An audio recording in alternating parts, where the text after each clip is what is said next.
Mga idol, for today's video magkuan na punta. Maintenance na punta. Naay naputol siguro nga fiber kay naay ko isa ka connection wala signal. So mo na atong tiradahon ron mga idol.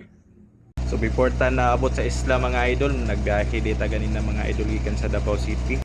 So nakita na nako mga idol ang problema diri mga idol, putol ang pikas tumoy mga idol. So mo na akong gilisiran mga idol. So nakita na nako dayon mga idol. So pagkahuman na tuog fix mga idol no, i-try na to kung nabay connection ni atong try og hulog na tong window machine diri.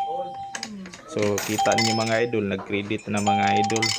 So atong igo online. So proceed na dayon sa atong YouTube mga idol.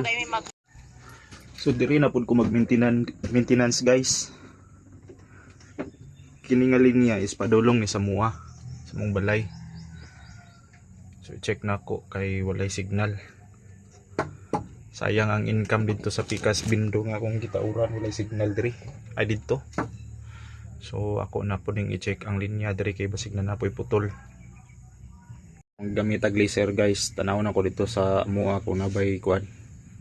Tagos ba ang laser dito sa Pikas linya? Kita nang diferensya guys, oh, wala ka tagos. Putol diri putol.